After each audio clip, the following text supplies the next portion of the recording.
तो जो एडमिनिस्ट्रेशन पढ़ोगे,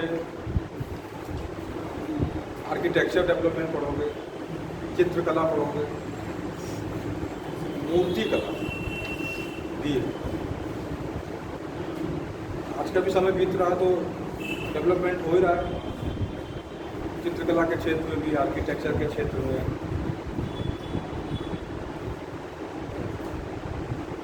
तो मैं ये चीज़ पढ़ रहा था, तो अब देखो कंट्राडिक्शन कितना, मैं उसको मैं पढ़ते पढ़ते दिमाग में मैं पढ़ रहा था कि जो योद्धा लड़ने जाते थे, जो सैनिक, अगर वो हार जाते थे तो उनको स्त्रियों की वेशभूषा पहने गए। और एक जो चीनी यात्री भी आए, चाओ एनकुआ नाम है, चाओ एनकुआ, उसके जो एक जगह लिखा उसने कि जो किंग्स थे, किंग्स की जो बॉडी गार्ड होती थी वो महिलाएं, बॉडी गार्ड, अंगरक्षक वो महिलाएं हुआ करती। दो बातें ना, यानी कि महिलाओं की वेशभूषा पहनाना, और अंगरक्षक मतलब कि ब्रेव, बॉडी गार्ड मतलब किसी के बॉडी का गार्ड कौन करेगा? जो ब्रेव होगा, जो पावरफुल होगा। तो पढ़ते समय आपको देखो इसी को कहते हैं जिरा करना है। जिरा एक तरफ तो आप लिख रहे हो, इसका मतलब कि स्त्री कमज़ोर होती है, तो तुम लड़ने गए, हार गए, तुमको हम स्त्रियों का भी जूता पहनाएंगे। और एक तरफ आप लिख रहे हो कि जो राजा था उसकी बॉडी गार्ड स्त्रियाँ थी, तो उसकी बॉडी गार्ड स्त्रियाँ थी। तो इसके मतलब पता चला कि स्त्री की कोई वैल्यू नहीं थी। स्त्री बॉडी गार्ड का मतलब स्त्री का यूज़ करना, और वेशभूषा पहनाना का मतलब क्या हो गया? ये इंटरप्रिटेशन है। जैसे आप पढ़ रहे हैं कोई चीज़, तो अभी मुझसे भी एक लड़का अभी डिस्कस कर रहा था, मैं यही कह रहा था कि जो किताब में लिखा हुआ क्या वही सही है, तो जरूरी नहीं कि किताब में लिखा है वो उसको व्यूज़ हैं।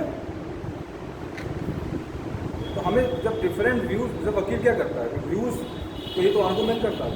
तो आपको जब कभी लिखना हो तो आप महिलाओं की स्थिति आप जब देंगे जो महिलाओं की स्थिति है, तो आप ये 2 पॉइंट पे आप बखिया फेर सकते हैं। उसी किताब में लिखा हुआ, उसी दिमाग को अप्रिशिएट किया, हाँ ये लड़का कुछ डिफरेंट सोचता है, ये वही लकीर का फ़कीर नहीं है। और डिमांड लकीर के फ़कीर बने रहने की डिमांड, जैसे हमारे यहाँ क्या बहुत बच्चों को ओबीडियंट बना है, ओबीडियंट होना चाहिए, लेकिन लकीर का फ़कीर कि जो रास्ता दिखा के तो वही चलना है, आपको कुछ डिफरेंट करना है। भैया 140 करोड़ आबादी है भारत, और उसमें जब तक आप डिफरेंट नहीं होना तब तक आप कुछ अलग नहीं करना है, वरना आप लकीर को फकीर रहेगा। तो ये आप इस तरह से आपको सोचना पड़ेगा। जैसे कि वो डिसऑर्डर करके दे देते हैं कि सिस्टम क्या था। जैसे चोल युग पढ़ रहा, चोल पीरियड, तो उसमें प्रांत को क्या कहते थे? सिस्टम, प्रशासनिक इकाई। तो प्रशासनिक इकाई में उसमें जो सबसे बड़ा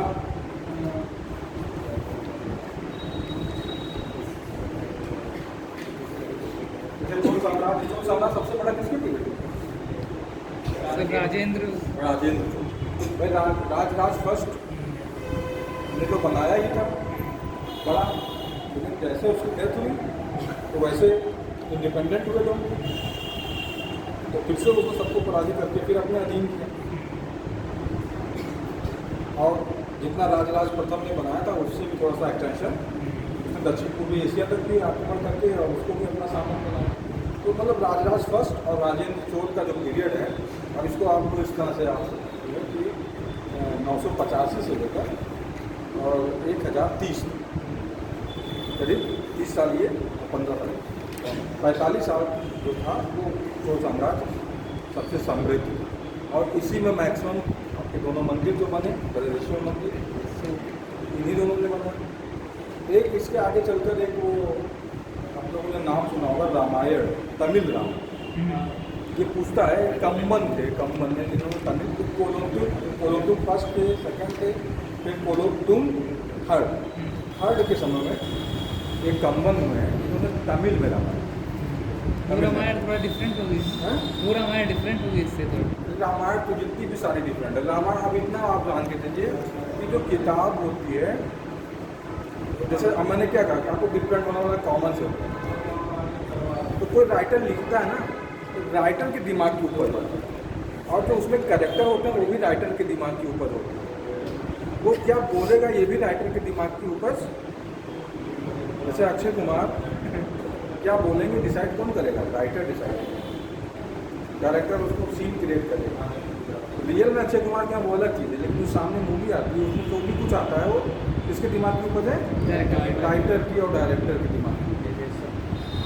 ऐसे जितनी भी किताबें आप पढ़ते हैं वो किसी न किसी के दिमाग की उपज है। वो सत्य है कि नहीं सत्य है, मिथ है क्या, मुझे नहीं पता।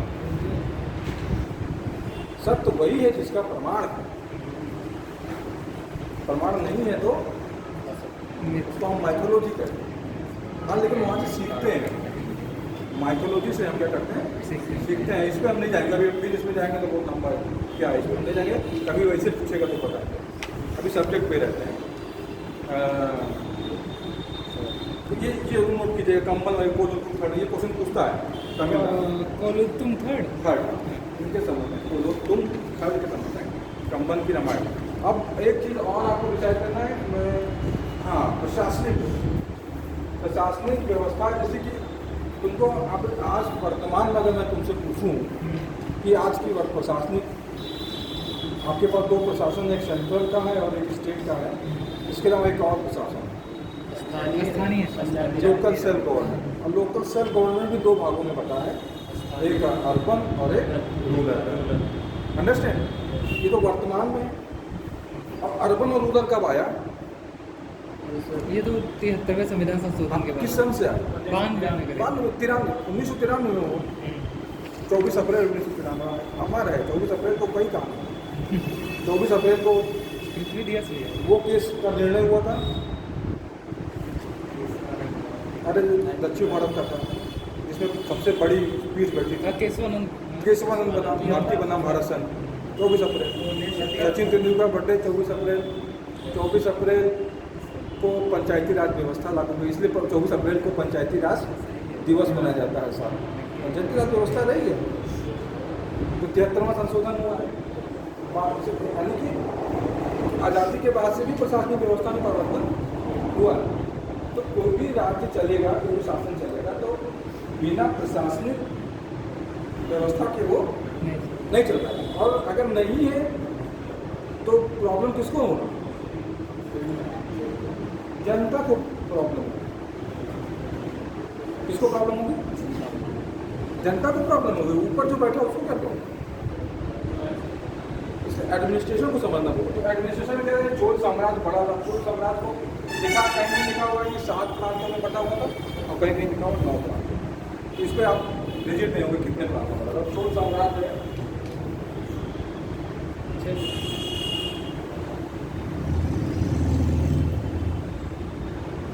तो इसको पहले प्रांतों में बांटा गया,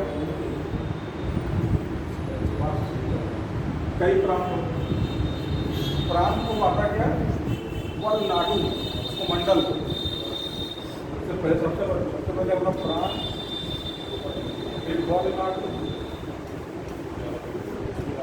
वलनाडु के बाद नाडु, नाडु के बाद त्रिपुरा।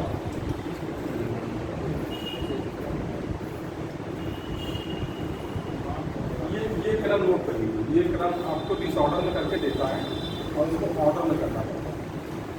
छोटे से बड़े में लगाइए। प्रांत को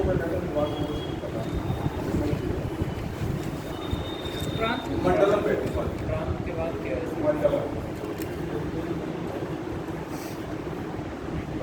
मंडलम, वलनाडु, नाडु, कुर्रा। ये करना क्या है, ये आपको दे देता है डिसऑर्डर में, कहता है ऑर्डर में लगेगा। तो सबसे बड़ा होगा मंडलम, फिर वलनाडु, नाडु और कुर्रा। अब उस समय अब आप कुर्रा मतलब आज भी नहीं है। कुर्रा अच्छा साफ नहीं देखा, साफ नहीं तो बोलो ना। मैं हमेशा कहता हूँ एकदम, जैसे कि आप बोलना अगर नहीं सीख पाएंगे आप, तो मैं समझ रहा हूँ, ये आपको नहीं समझना तो तुरंत आपको क्या कहना है कि सर समझ नहीं आ रहा, ठीक से अंडरस्टैंड?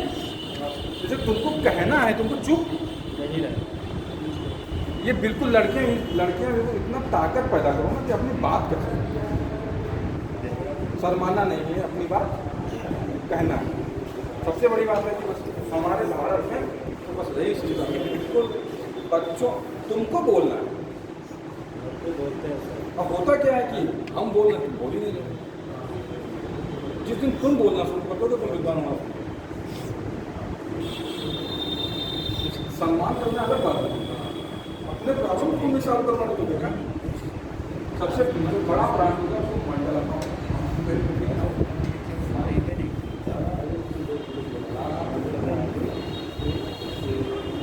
छोटा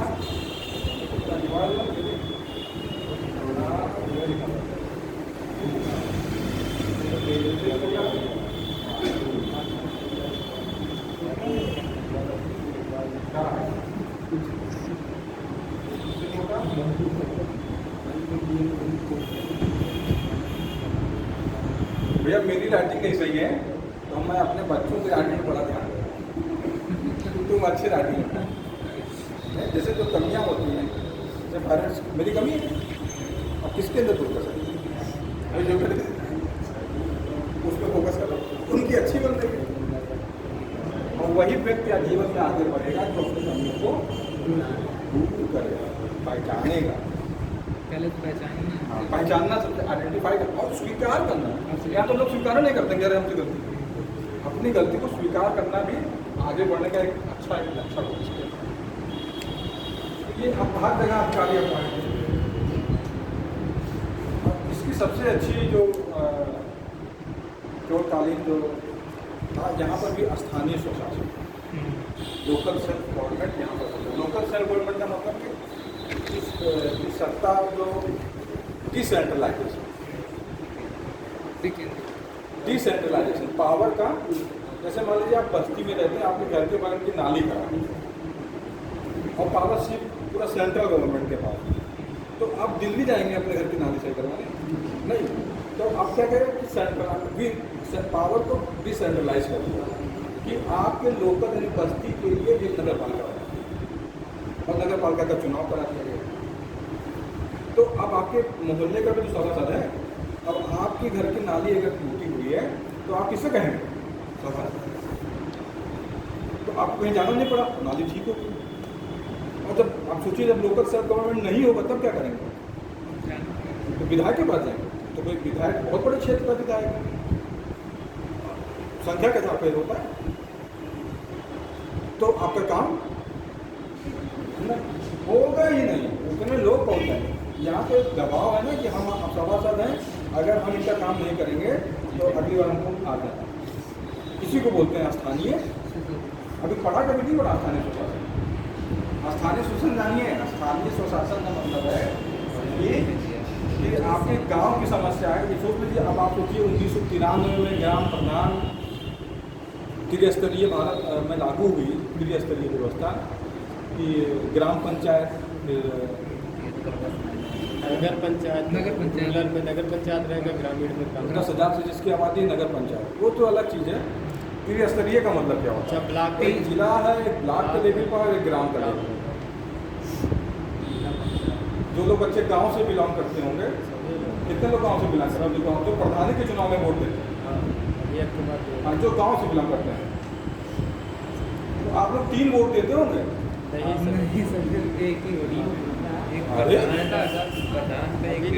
अरे जिला पंचायत सदस्य देते होंगे, डीसी देते होंगे और एक प्रधान को देते होंगे। क्या बात करते हो? त्रिस्तरीय चुनाव। और जब हम नगर में रहते हैं, नगर में कौन रहता है? नगर में कौन लोग रहते हैं? नगर में 2 वोट देते हैं। 2 वोट किसको देते हो? एक सभासद को, एक अध्यक्ष, नगर पंचायत अध्यक्ष। अरे इसको तो यही तो प्रशासन है। ये क्या है? उसी को तो अभी नगर पालिका का चुनाव हुआ, ये कौन सा चुनाव है?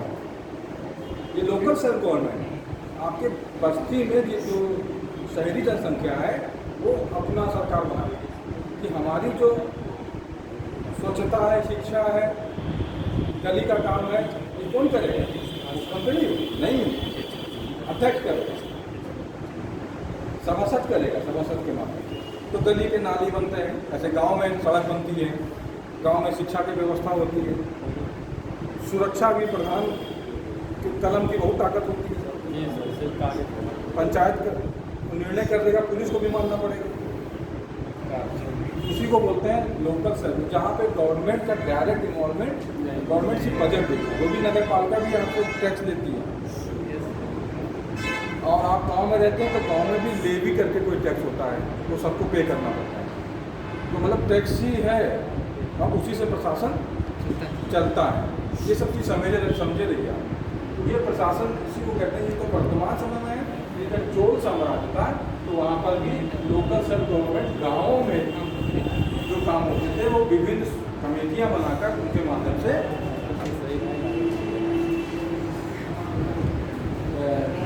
कार्यों को किया जाता है। ठीक है। अब जैसे आप हिंदी में पढ़ रहे हैं पूरा ये चोल साम्राज्य, लेकिन इसमें जितने भी काम हुए मैक्सिमम सारे काम तमिल में।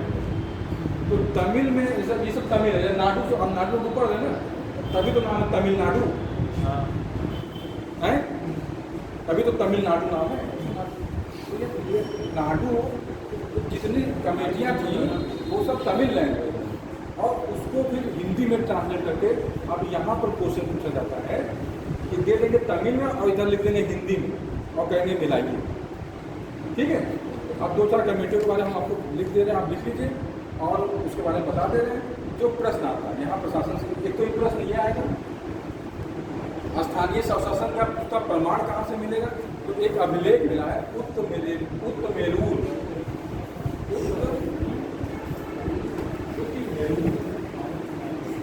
अभिलेख।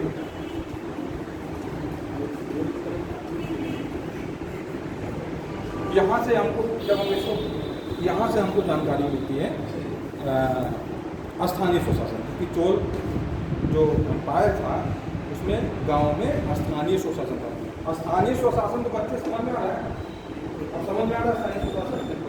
क्योंकि देखो 18 साल की उम्र में अगर आपको जान गया स्थानीय एडमिनिस्ट्रेशन, तो तुम्हारे आगे का समय, तुम्हारे एक वोट की तुमको अपने वैल्यू पता चलेगी कि मेरी वैल्यू कितनी है। और तुमको स्थानीय स्वशासन नहीं पता है तो तुमको अपने वोट की वैल्यू पता ही नहीं चलेगी। ठीक है। उसको जानिए, वर्तमान को जानिए। हम सोचे यहाँ पर स्थानीय स्वशासन था, लेकिन भारत में 1993 लिमिटेड आज़ादी के बाद सोचिए, महात्मा गांधी का तो वही सपना था स्थानीय स्वशासन, पंचायती राज, लेकिन नहीं लागू किए गए। पूछा सवाल कि आखिर अंबेडकर ने तुरंत क्यों नहीं लागू किया था आज़ादी के बाद। जानते हो इसका जवाब क्या है? खिलाफ उसका जवाब दिए थे। हाँ बताओ, बहुत अच्छा बता रहा है। हाँ बताओ। जमींदार लोग के गांव में फिर वो हावी हो जाते हैं। यस, इतनी दूरदृष्टि थी कि अगर कि जो ऑलरेडी जो वर्ग स्थापित भारत में सामंतवादी व्यवस्था थी ना, और सामंत व्यवस्था को ख़त्म करके तुरंत डेमोक्रेसी लाना और उसको फिर आज तक बरकरार रखना, यानी कि सामंतवाद को तोड़ना था। और अगर तुरंत पंचायती राज व्यवस्था लगा देते तो फिर वही बन जाते। जो प्रभु तो कहे कि जनता को पहले थोड़ा सा पावरफुल बनने दो, इनलाइटेड होने दो, और जब वो इनलाइटेड हो जाएंगे, जानकार हो जाएंगे, तब भी अभी जानकार नहीं। जैसे मान लो 80 की सीट रिजर्व, तो लेकिन 80 को खड़ा कौन करेगा? 80 खुद नहीं खड़ा होता, उसको कोई गांव का जो मजबूत होता है वही खड़ा, और वो रबर स्टैम्प की तरह काम करता है। तो जो उद्देश्य है पंचायती राज में, जो विधायक ही सीट रिजर्व है SC/ST का, लेकिन उसके पीछे कोई ना कोई माई बाप तब उसको टिकट मिलता है। तो वो काम जनता के लिए नहीं कर पाता, वो जिसने उसको टिकट दिलाया उसके लिए काम करता है आज़ादी के 77 साल के बाद। और अब क्यों? क्योंकि वो पढ़ा लिखा नहीं, उसको अपने अधिकार के बारे में नहीं पता।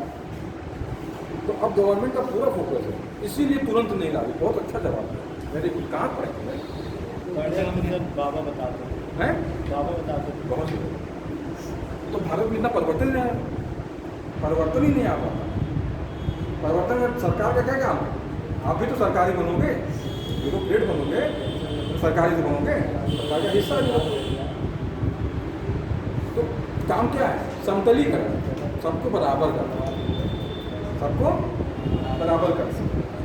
ये बराबर करने का क्लास, इसमें किसी किसी को पता है कि कौन किस जात का है? सर लेकिन गांव में चलेगा तो पता चलेगा। इसीलिए आप लोग सुनते हो कि विकास का मतलब क्या है? विकास होगा तो जो कमियां हम जो कुरीतियां धीरे धीरे समाप्त होने चलेंगी। गाँव में हैं लेकिन शहरों में कम हैं। जैसे वहाँ पे अगर 80% है गाँव में तो यहाँ पर 40%। ये दिक्कत। अब इसीलिए विकास का मतलब है शहरीकरण को तीव्र करना। तो शहरीकरण को तीव्र कर दिया जाएगा तो धीरे धीरे समस्याएं समाप्त हो जाएंगी। तो ये चोल है। तो अब इसमें ये लोग अपनी फोटो भी बनवाते थे, यानी कि स्थापत्य कला के साथ में ही, अगर स्थापत्य कला के साथ में ही मूर्ति कला और चित्रकला दोनों का डेवलप, इंडिपेंडेंट डेवलपमेंट नहीं हुआ। ये बहुत ये निचोड़ है। जैसे आपसे कभी कथन और कारण पूछा जाता है, ये लाइन जरूर लिखी है कि जो चोलकालीन जो मूर्ति कला है या चित्रकला है, उसका विकास स्वतंत्र रूप से नहीं हुआ, बल्कि उसका विकास स्थापत्य कला के साथ में हुआ। जैसे अब इंडिपेंडेंट विकास है, इंडिपेंडेंट अलग अलग विकास नहीं हुआ कि मूर्ति कला का अलग विकास होगा मंदिरों पे मतलब इसे मंदिर पे, और इसके अलावा अपनी आकृतियाँ ये खुद बनवाते थे और उनकी पूजा करवाते थे। और ये बहुत पुरानी बात नहीं है।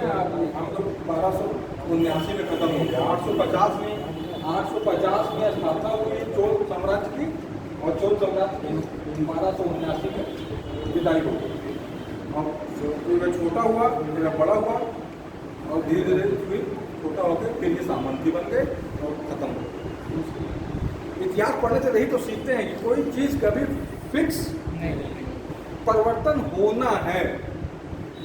कोई ये नहीं कह सकता कि हम आगे तो जिंदगी भर हम ही रहेंगे।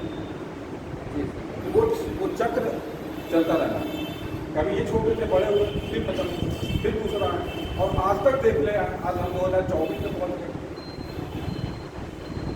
कभी राहुल गांधी का मतलब था कि प्रधानमंत्री अगर कोई कानून बना दे तो उनको हैसियत की फाड़ के डस्टबिन में फेंक देते। आज है, समय है। तो आप इसको सीखने का मतलब है कि आपको बहुत जीवन में अपने धैर्य रखना है। परिवर्तन होता रहेगा और हमें अपना काम करते रहना है। चलिए ठीक है। तो अब इसके बारे में प्रशासन आप लोग जान लीजिए। आज कुछ शब्द है जो क्वेश्चन आते हैं, 2-4 शब्द कमेटी वाले बताते हैं, जिसको हम इस्लाम में चलते हैं। एक शब्द है तोट मरियम, ये मैं लिख दीजिएगा, तोट मरियम।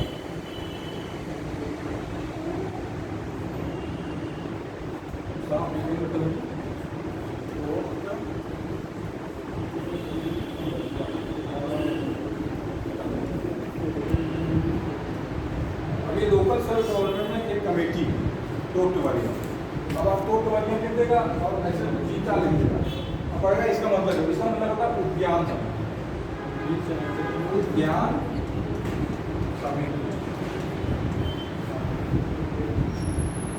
ये मैं इसलिए कह रहा हूँ कि इस तरह के सवाल मैंने फेस किए स्टूडेंट लाइफ, और मुझे नहीं पता था तो गलत हो गया। कौन वादियों में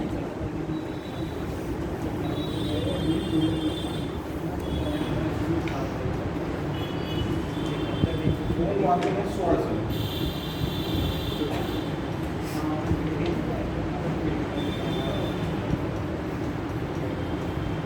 से जब एग्ज़ाम, जैसे जब जो कंपटीशन की तैयारी करते हैं, ऐसे सवाल जो होते हैं, तो ऐसे सवाल जो होते हैं तो वो शॉर्ट नोट होते हैं। शॉर्ट नोट्स मतलब होता है कि मतलब मान लीजिए हमने तैयारी करके अपना लॉन्ग नोट बनाया 400 पन्ने का, ठीक है, और 400 पन्ने को मैंने तैयार किया।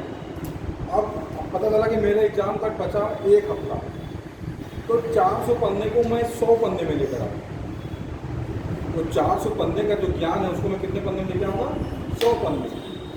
और एग्ज़ाम से 2 दिन पहले बस ज़्यादा से ज़्यादा 20-50 पन्ने तक ले आए निचोड़। और एग्ज़ाम अभी देने जाना है मुझे, मेरा एग्ज़ाम है 12 बजे से, और बस रात में तो पढ़ना नहीं है, बस 1 दिन पहले वो 50 पन्ने का, वो 400 पन्ने तो पढ़ नहीं पाऊँगा, सिर्फ 50 पन्ने का रिवीजन होता है। बंद, ये फेंक दिया, अब फिर एग्जाम देने लगे। देखिए अगर एग्जाम ना निकल जाए तो जो कहेगा जो हार जाए। ये ट्रैक है एग्जाम, जो बड़े बड़े एग्जाम जो निकालते हैं सिविल सर्विस वगैरह के, ये सब ट्रिक है निकालने की। अब तुमको अगर 400 पन्ने का रिवीजन एक दिन पहले करना कर पाओगे? 400 पन्ने को 200 पन्ने लाना, 200 पन्ने को 50 पन्ने लाना, 50 पन्ना ऐसे पढ़ के तब जा चलेगा। समझ में आया? तो कभी तुम्हारे नोट्स बढ़ेंगे भाई भी, फिर धीरे धीरे वो छोटे हो जाएंगे वही नोट्स। तो ये सब चीज़ें हमेशा तो याद रहेंगी नहीं, बस वो होता है कि हमारे दिमाग में कितना देर हो सकता है कि 24 घंटे 48 घंटे रिजर्व रहेगी, रुकी रहेंगी, और उसी को पढ़ते हैं और उसी का एग्ज़ाम फिट करते हैं, एग्जाम मिल जाता है और सही करके चलते हैं। एक है एरी वाली, एरी वाली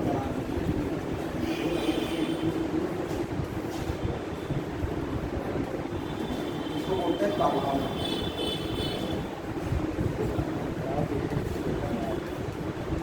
ये अभी भी सब समितियां हैं, और अगर आप लोग कभी प्रधान से मिलिए अपने, तो प्रधान भी अपने मन से काम नहीं कर पाता है। उसको कोई भी निर्णय लेना होता है तो एक पंचायत समिति होती है, उसमें सदस्य होते हैं और सबके दस्तखत होते हैं। उनको बेवकूफ़ लोग बनाते हैं, कहते हैं जिस दिन सदस्य भी पढ़ा लिखा होगा और जब तक वो सहमत नहीं देंगे, अपना दस्तखत नहीं करेंगे, हैं सदस्य घर की होती है, बहुत दिक्कत यही है। तो वो सब फ्रॉड होता है अभी भी।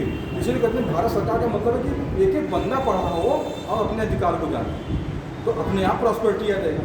अभी क्या तो बेईमानी होती है ना, सिर्फ जी सर, बेईमानी होती है सिर्फ। तो अब सिर्फ एजुकेशन एक है, एक एजुकेशन और दूसरा डिजिटलाइजेशन, जिसके माध्यम से हम करप्शन को खत्म कर सकते हो और गवर्नमेंट उसी पे काम करे, और कोई भी गवर्नमेंट काम करे, ऐसा नहीं कि यही गवर्नमेंट, क्योंकि ये अंतर्राष्ट्रीय रूप से ये तय किया गया है ग्लोबलाइजेशन के थ्रू कि सभी लोगों तक हर चीज़ पहुँचाने, वरना जैसे हम शक्तिशाली हैं तो हम ही रोक लेंगे तुम तक प्रॉस्पेरिटी को पहुँचने। कहते हैं ये तो हमारा गोड़वा कैसे दबाएगा अगर जब पढ़ लिख हो तो कहीं ठीक है, स्कूल नहीं जाना तो मोबाइल से पढ़े, रिचार्ज करेगा अपने घर में पढ़ेगा। इस तरह से सोसाइटी में धीरे धीरे परिवर्तन आएगा। ये बाकी तो भूल गया है,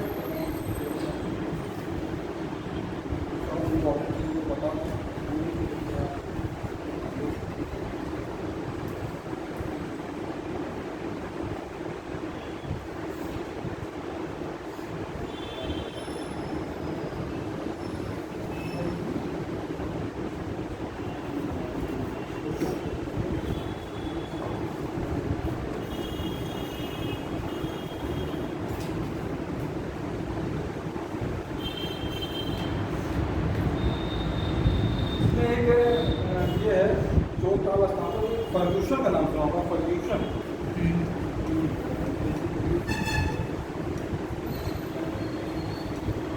इतिहास उन्होंने आर्किटेक्चर पे काम किया, दक्षिण भारत के आर्किटेक्चर पे काम किया, मंदिरों को देखा। उन्होंने इसको लिखा है अपनी बुक में कि जो चोर कलाकारों ने इसको लिख दिया। ये प्रोफेशन दे देता उनका किसका है? फर्ग्यूसन के अनुसार चोर कलाकारों ने, इसको इन्होंने कहाँ में लिखेगा, चोर कलाकारों ने दैत्यों के समान कल्पना की। चोर कलाकारों ने दैत्यों के समान कल्पना की तथा जौहरियों के समान उसे पूरा किया। चोर कलाकारों ने दैत्यों के समान कल्पना की तथा जौहरियों के समान उसे पूरा किया।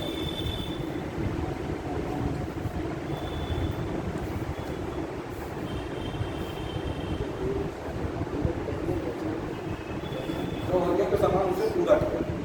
इसका मतलब यह है कि अभी कभी दक्षिण भारत आप नेट पे ही देखिए, आप मोबाइल में देखिए, जो बृहदेश्वर टेम्पल को जाके देखिए कितना भव्य बना और सोचिए कि उस समय जिस समय क्रेन नहीं था, कुछ नहीं था, आधुनिक मशीनें नहीं थी, इतना बड़ा मंदिर पिरामिड नुमा 13 मंजिले का कैसे बना होगा। और सोचिए उस एक बार क्वेश्चन कहीं पूछा था एक्सप्लेनेशन में कि बहुत बड़ा एक पत्थर रखा हुआ है ऐसे तो कैसे रखा गया था, पूछा गया था। यस, ये ढलान मट्टी। पूरा मिट्टी पाटा गया, उसकी ढलान बनाया गया, फिर यहाँ चढ़ाया गया और ऊपर ले जाके रखा गया पत्थर। तो टेक्नोलॉजी देखिए आप।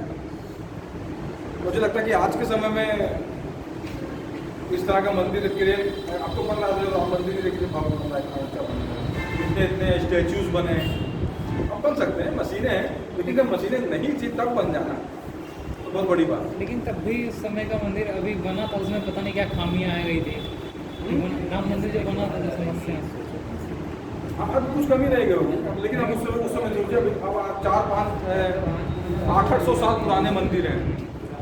वही एक क्वेश्चन पूछता है कि ये मैं सबसे बड़ा जो ये मंदिर के शिव मंदिर बनता है तो उसके सामने एक नंदी की मूर्ति बनती है, नंदी। एकाश में, जैसे एक पत्थर की एकाश में बोलते हैं कि एक सबसे बड़ी पूरे भारत में मंदिर कहाँ पर है, नंदी की एकाश में पत्थर की मूर्ति कहाँ पर है। ये क्वेश्चन पूछा नेट में पूछा।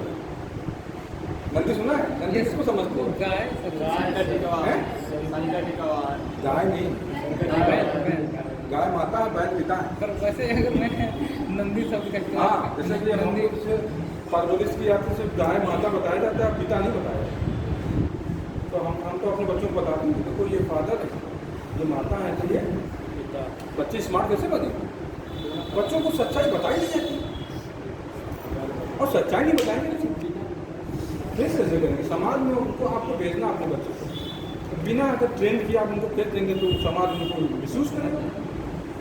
आप बच्चे हैं, हमारे घर में क्या है, माँ बाप शर्माते हैं बच्चों से बात करते, हम नहीं शर्माते हैं, हम ट्रेन करते हैं। तुम बाहर निकलो तो तुमको देखो, तुमको पता रहे वो पिता है और ये माता है। अभी तुम लोग अभी 23 करोड़ का एक अरे भैंस, हाँ देखिए 23 करोड़ रुपए उसकी कीमत है। और उसका सीमेंट प्लास्टिक का वो बनाया गया है कि उसका सीमेंट को निकाल के भी सीमेंट को बेचा जाता है कि उससे फिर उसी रेस के बच्चे बन जाते हैं, ज़्यादा खेलने वाले ज़्यादा। जैसे किसी की हाइट कम है, कोई बहुत दुबला पतला है, कोई बहुत शक्तिवान, किस पर डिपेंड करता है? क्रोमोसोम पर डिपेंड करता है। तो कहते हैं अच्छा नस्ल लाओ। अब शादी भी करते हैं कि ऐसी लड़की शादी करो जो उससे जब बच्चे पैदा हों तो अच्छे नस्ल के, लंबे चौड़े हों, गोरे चिट्टे। जो जैसे जो कमज़ोर लोग हैं वो नहीं सोच पाते, लेकिन जो पढ़े लिखे हैं वो बहुत सोचते हैं। अब तो IVF अगर फर्टिलिटी हो, वो अच्छा क्रोमोसोम ला कर डलवा के गंगवा अच्छा बच्चा चाहिए। देखो विज्ञान का यहाँ तक है कि आपको गोरा बच्चा चाहिए, काला बच्चा चाहिए, सांवला चाहिए, लड़का चाहिए, लड़की चाहिए, वो क्रोमोसोम डाल के वही पैदा होगा। जानवर में क्या है भाई, वही तो है, हमको अच्छी गाय चाहिए जो ज़्यादा दूर, तभी तो हम पैसा कमाएंगे। भैया क्या पढ़ने आए? सच पढ़ने आए ना, सच जानो। सच नहीं जानोगे तो बहुत पीछे रह जाओगे, लगे कुछ रहेगा। इंसानों में भी ये हो रहा है, बुद्धिमान लोग अपने जनरेशन को अच्छा कर रहे हैं। अब नीबा पातर ऊपर ऐसे डालो सभी दबाई देंगे, समझ में? हर आदमी दबाई देंगे, चाहते हैं कि हमारा छाप उनका लड़की हो, हमारा छाप उनका लड़का हो, जबरदस्त पार्टी हो। तो वो किस पे? जीन पे डिपेंड है। जैसे ले हम वैसे बन जाए। कीड़ा ही तो, हम कीड़े ही तो हैं, हम कीड़े हैं, बड़े हो गए, पालन पोषण को पैदा हो जितने बड़े होते धीरे धीरे बड़े हो गए कीड़ा। गाय बच्चा, गाय पैदा होगा ना, कुत्ता है कुत्ता, आदमी के आदमी, शेर के शेर, घोड़ा के घोड़ा। उसमें भी जैसे तुमने अभी पढ़ा रहे थे, भी पढ़ोगे कि मध्य एशिया के जो घोड़े थे वो सबसे तेज कर रहा है मैदानी भाग, और वही घोड़ा सब खरीद रहे थे। अब भारत में अगर तुर्क जीते भी तो उसके पीछे वही घोड़े थे, फुर्तीले थे। अपने यहाँ घोड़ा देख लो, भारत में मिनमिनान घोड़ा वो खरीदी घोड़ा, उस घोड़े की कोई कीमत नहीं है। देख गधा घोड़ा को अंतर नहीं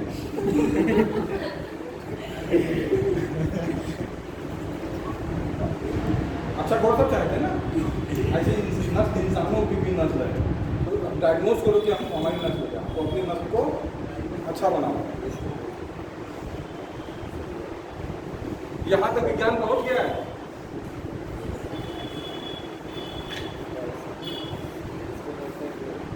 क्लोन तैयार, क्या होता है? क्लोन तैयार। जो तुम लोग तो खैर मॉडर्न जमाने को बहुत कुछ समझते हो, मुझे पता है, लेकिन कहने का मतलब है कि अब आप सुधारना पड़ेगा। अगर आपको मतलब एक प्रभावी वर्ग बनना है, तो लड़कियों को मैं क्या कहता हूँ कि लड़कियाँ बोले, वो जमाना गया। अब आपको बराबर बात करना है, आपको नहीं समझ में आ रहा है, कहते ही मुझे नहीं समझ में आ रहा, आपकी राइटिंग नहीं समझ में आ रही, बताइए राइटिंग नहीं समझ में आ रही, चुपचाप क्यों बैठे रहे? चुपचाप रहने का मतलब है कि आप अपनी बात नहीं कहता, तो आपको कहना है। क्यों आपको घर से स्कूल भेजा जाए, कॉलेज क्यों भेजा?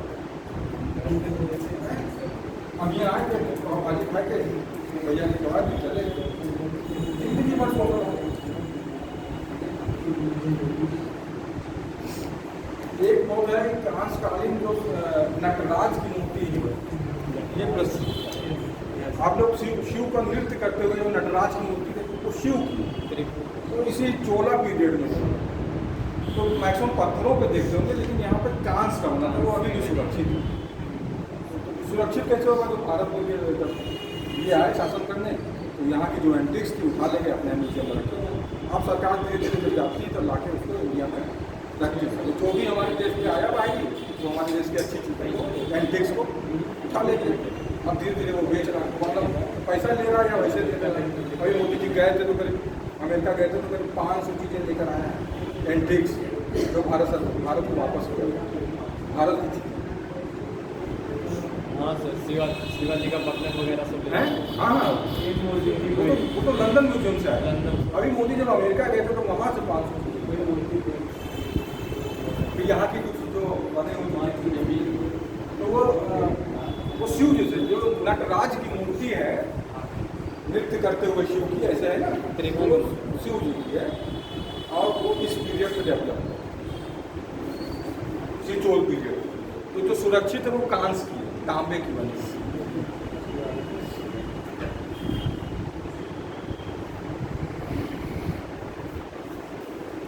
तो उसके बारे में मैं नहीं बहुत ज़्यादा डिस्कस कर रहा हूँ, बृहदेश्वर मंदिर के बारे में। हाँ, एक आध मूर्ति की बात है, तो ये जो बृहदेश्वर टेम्पल जो राजराज फर्स्ट ने बनवाया था, इसमें जो नंदी की मूर्ति बनी हुई है, ये सेकंड है। जो पूरे भारत में जो नंबर 1 की मूर्ति वो लिपाक्षी मंदिर है।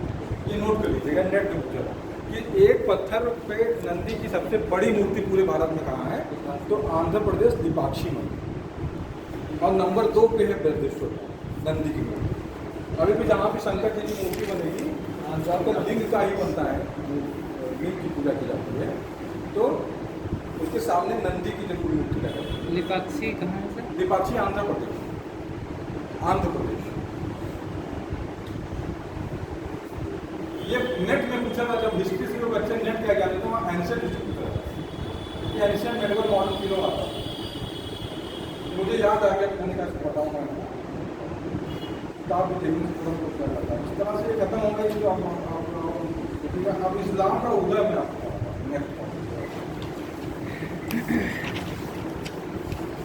देखो, अब जो भारत का इतिहास है 1000 से लेकर और औरंगजेब की डेथ 1707 या 1857 बहादुर शाह जफर का निर्वासन रंगून को लेकर, तो भारत में जो बहुत ज़्यादा प्रभाव था, इन्फ्लुएंस था, वो मुस्लिम रूलर्स का था। मुस्लिम्स को पढ़ना बहुत जरूरी है, मुस्लिम रिलीजन के बारे में जानना जरूरी है, और इनके डिफरेंसेस को जानना। जैसे आप लोगों ने मुगल शासकों का नाम सुना है, अकबर, बाबर से आप सुन लीजिए, बाबर, हुमायूं, अकबर, जहांगीर, शाहजहां और औरंगजेब और बाकी बहुत कुछ, ये लोग कभी भी मक्का मदीना की आते हैं। जैसे आप कहते हैं ना, मुसलमानों का एक फ़र्ज है कि उनको एक बार अपने जीवन में मक्का किया था।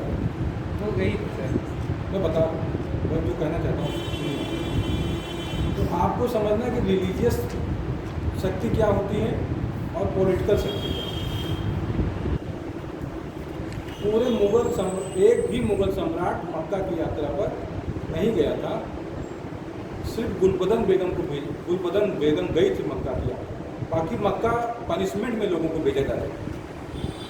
जो मुसलमानों का जो पवित्र स्थल है, मुसलमानों में सुन्नी मुसलमानों का जो पवित्र स्थल है मक्का, वहाँ पर कोई मुगल सम्राट कभी भी धार्मिक यात्रा पे नहीं गया। सिर्फ एक बार गुलबदन बेगम गई, वो भी लौटते हुए उनको ईरान आना पड़ा और ईरान में कुछ समय व्यतीत करने पड़ा। ईरान देश ऑफ शिया, ईरान मतलब शिया के मतानुसार। तो क्योंकि जो भारत में मुगल साम्राज्य था, उसको जो पावर मिला था वो ईरान से, ना कि मक्का मदीना से। तो जिसने तो अब शियाओं को रुष्ट भी नहीं कर सकता। तो शिया पैरव था भी शिया, जिसने अकबर को संरक्षण किया, यानी कि और अकबर के भी ब्लड में शिया और सुन्नी, क्योंकि अकबर की माँ जो थी अमीना वो भी शिया थी और बाबर की भी वाइफ शिया थी। और ये सब चीज़ें किताब में तो नहीं लिखा हुआ है, जब हम सती चंद्रा को पढ़ते हैं उसमें भी नहीं लिखा हुआ है, लेकिन आप बहुत डीप में पूछेंगे तो आपको तो देखेंगे ये सब मिक्सअप है। और राजनीतिक सत्ता प्राप्त करने के लिए धर्म का लबादा लोग बोलते हैं। तो इस्लाम को जानना जरूरी है, क्योंकि पूरा इस्लामिक रूल है।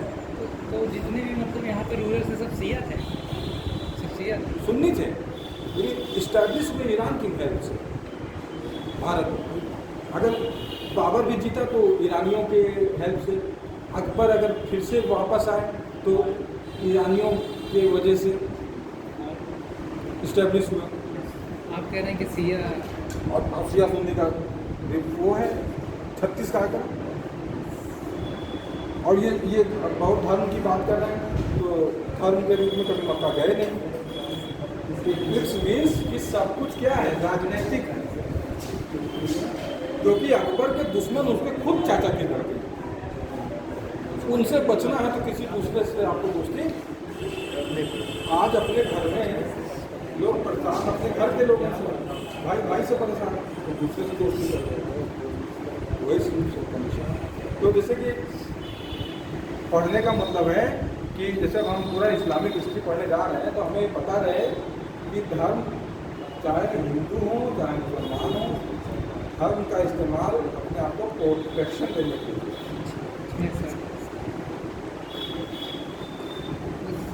और पॉलिटिकल उसका एडवांटेज मिलता है। जब तक जनता जाहिल रहेगी, कम पढ़ी लिखी रहेगी, तब तक ऐसा होता रहेगा। धर्म के द्वारा सपोर्ट मिलता है, ठीक है।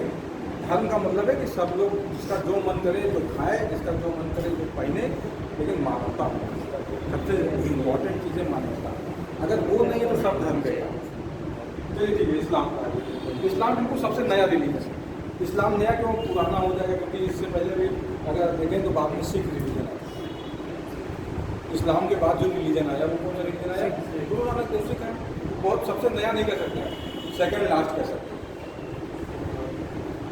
और ये अभी 1300 साल पहले की बात है।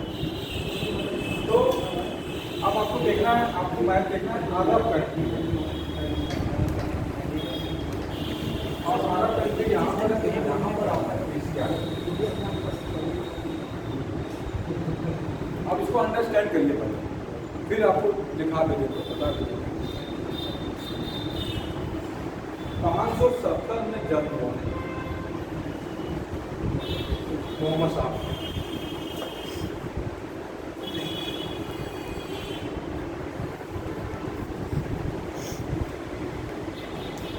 इस समय अरब की दशा क्या थी, अभी यहाँ मक्का भी था और मदीना भी था। और यहाँ मक्का मदीना में यहाँ पर बहुत से देवी देवताओं की पूजा होती थी, यानी मूर्ति पूजा होती थी। इसमें मूर्ति पूजा होती थी, मूर्ति पूजा हो रही थी, होने दीजिए। और बहुत से ट्राइब्स रहते थे, बहुत से जनजातियाँ रहती थी, ट्राइबल जनजातियाँ, और सबके डिफरेंट अपने गॉड हैं। अगर तुमको एक चीज़ बता दूँ तो अभी तुमको भी सोचोगे, जैसे तुमने भगवान जगन्नाथ का टेम्पल देखा उड़ीसा में, तो अब भगवान जगन्नाथ का कैसा ब्लैक है, तो अब वो देवता किसके थे, वो ट्राइबल्स। अब हमको ट्राइबल को हिंदू बनाना है जी सर, हाँ ये तो हम कैसे बनाएंगे ट्राइबल को हिंदू? तो उनके देवता के हमको पूजा करनी पड़ेगी, तब तो हमको हिंदू बनाएंगे। तो हमने भगवान जगन्नाथ की एज ए हिंदू उनकी पूजा करनी शुरू कर और ट्राइबल को कन्वर्ट करके क्या बना लिया? हिंदू बना लिया। जो आप अवतारवाद का कॉन्सेप्ट सुनते हैं, अवतारवाद कि आपने सुना था मछली का अवतार, आपने शुकर का अवतार, शुकर कहते हैं असली तो शुगर कहते हैं, बुरा लगे भाई। जैसे आदमी धर्मान हो जाता है ना, धर्म के मामले में अंधा हो जाता है क्योंकि वो वैज्ञानिक सोच है नहीं। इसका मतलब है कि आज भी देखो बहुत सारे गांव चले जाओ तो गांव के बाहर ऐसे बना के मूर्ति पूजा करते हैं, गांव के हाथी बना के ओके पूजा करे ये मंदिर हो, वो मंदिर काली है काली बाई। अब वो कौन माता एक्स वाई जेड कोई, वो उनकी संस्कृति, इसीलिए कहते हैं ना बहुत डिफरेंट संस्कृतियाँ हमारी। तो अब उनको अपने अगर हमको लाना है अपने धर्म में, तो हमने बताया कि एक विष्णु है और विष्णु ने समय समय पर कितने अवतार लिए? 10 अवतार। तो अब जैसे हम ट्राइबल हैं, हम पूजा करते थे सुपर की पूजा, और हमने बताया था कि ये भी विष्णु का अवतार। इन्होंने समस्या हुई थी पृथ्वी पर, बहुत समस्या का नाश करने के लिए इसका अवतार, मछली का अवतार लिया, बहुत सारे वो अवतार वाले करने में उन ट्राइबल्स को जैसे सांप की पूजा होती है। सांप की पूजा कौन करता है? तो जंगल में तुम पूजा करो ना, शहर में रहता, और जंगल में रहता है वो तो ट्राइबल है, ना करे तो खाए रोज बनाना। तो उनको अपने में मिलाने के लिए सब हिंदू, सब जितने भी हैं सब हिंदू हो गए। तो उनके जो भी देवी देवता थे उनको अवतार में लाकर और उनको बता दिया गया और सबको एक मिला। यहाँ तक जो गौतम बुद्ध हैं, गौतम बुद्ध के अगेंस्ट हिंदुइज्म थे, काउ स्लॉटिंग हो रही थी, दुनिया भर का समस्या था, उसके अगेंस्ट उन्होंने बौद्ध धर्म बनाया, दुनिया भर के कांड महंगे हो गए थे। तो उनको भी डेथ होने के बाद उनको भी कहते हैं विष्णु के लिए हो गया, बाहर में चाहिए सब एक रहे, ये समझना पड़ेगा अगर आइए बनना, वरना फिर आप कॉमन पीपल्स की भीड़ में शामिल अपने आप को मानिए कि हम उसकी भीड़ में हैं कॉमन। और ये चीज़ें कहीं आप सड़क पे खड़े होकर बोल भी नहीं सकते, कोई समझेगा ही नहीं आपकी बात को, बेवकूफ़ है क्या समझेगा? वो सिर्फ आपके यहाँ होगा और आपके एग्जाम में सवाल पूछा जाएगा तो वहाँ लिखना हाँ सबसे आप अगर जानते रहेंगे तभी तो आप न्याय कर पाएंगे किसी के सामने। और धर्मांध हो जाए, धर्मांध होकर कभी न्याय कर पाएंगे किसी के साथ? अगर आप धर्मांध हो जाएंगे तो न्याय तो आपको धर्मांध नहीं होना, कोई अधिकारी करना सबसे ऊपर होगा। तो यहाँ पर भी मूर्ति पूजा हो रही है, बहुत से मूर्तियों की पूजा हो रही है, ये भी करते थे। 622 में मक्का से मदीना चले गए। ये मक्का से मदीना गए, लेकिन इससे पहले इनको ज्ञान की प्राप्ति हुई 40 साल, जब इनकी उम्र 40 साल तो 610 ये कोई हीरा गुफा थी, वहाँ पर तपस्या करते थे। कोई एक बताते हैं कि एक भूत आया अल्लाह के लिए भगवान को कुछ भी कहते हैं, उसका नाम था जिब्राइल, जिब्राइल भी कहते हैं उसको। वैसे भी जान लीजिए ये चीज़ और जान लीजिए, सबसे पुराना धर्म कौन सा है यहाँ पर? अगर देखें तो यहूदी के बाद ईसाई आए, और ईसाई के बाद इस्लाम आया। अब इनके जो ऊपर थे वो अब्राहम धर्म, यानी कि यहूदी ईसाई इस्लाम ये एक ही गॉड की पूजा करते हैं। अब्राहम उसको अल्लाह कहते जो भी कहते, मतलब ये अलग अलग नहीं है। इसकी तो कमियां थी जब ये आए तो इनको दूर किया, अब इन्होंने इसकी तो कमियां थी, इस्लाम आए अब हमारी बात है। मतलब एक ये अलग अलग नहीं है, एक ही है, रेनोवेशन होता गया नए नए रिलीजन का, और इस्लाम के बाद रुक गया। तो अब जो इसको मानने वाले ये भी हैं, इसको मानने वाले ये भी हैं, और इसको मानने, और इसीलिए तीनों कहाँ लड़ रहे हैं इस समय? जो इजराइल फिलिस्तीन का झगड़ा हो रहा है वो यही तीनों लड़ रहे हैं, यही तीनों लड़ रहे हैं।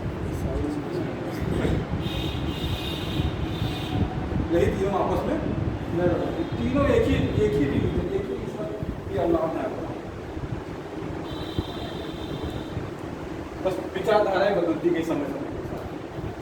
तो अब ये इनको जब ज्ञान की प्राप्ति हुई अभिप्राय के माध्यम से, तो इनको ज्ञान की जो प्राप्ति पूरा ईश्वर एक है और निराकार है।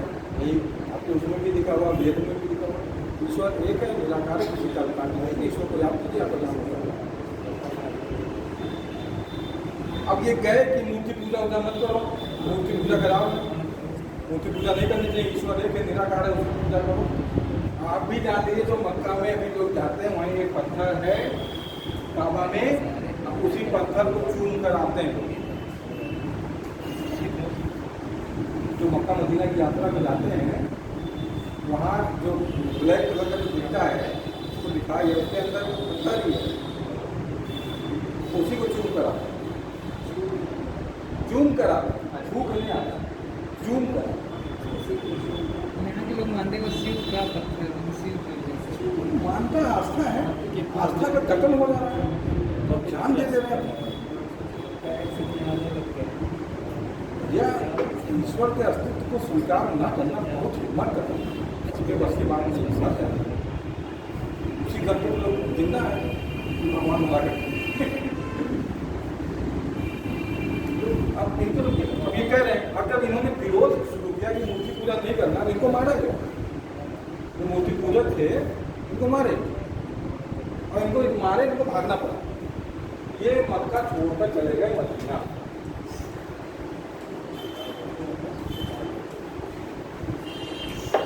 इस तरह उनको मदीना जब चले गए तो वहाँ पर इन्होंने अपने आप को पावरफुल बनाया, यानी कि अपनी आर्मी इन्होंने खड़ी की उनसे लड़ने के लिए, जिन्होंने भगाया था। और आर्मी खड़ी करने के बाद ये फिर 630 में करीब वापस आए। कहाँ से सर, मतलब ये मदीना से मक्का, और अपने जितने विरोधी थे उन सब को मारा मोहम्मद साहब। उन्होंने कहा मुझे ज्ञान प्राप्त हुआ है, ईश्वर एक, ईश्वर की मूर्ति बनाकर पूजा या मूर्ति मतलब मूर्ति पूजा आप मत करो। क्वेश्चन था सर, हाँ कह रहे हैं सर कि मतलब आपने कहा कि आर्मी उन्होंने बनाई, हाँ, तो आर्मी बनाने के लिए पैसा चाहिए, तो पैसा कहाँ से पाएगा मतलब आर्थिक रूप से? इनके फॉलोवर्स, ज्ञान फॉलोवर्स फॉलोवर्स ही पैसा देगा। कौन लोग थे मतलब फॉलोअर? जो इनके उपदेश जो मानते थे, अभी सिया सुननी कुछ नहीं है। मतलब जैसे कौन लोग थे, व्यापारी थे, किसान थे, मतलब किसान कैसे होंगे जब वो अरब लैंड है, वो तो भाई ट्राइबल कैसे रहेंगे?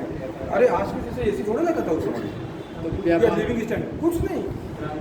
जैसे भैया अभी तुम ट्राइबल, अरे ट्राइबल का मतलब क्या, completely dependent on natural resources.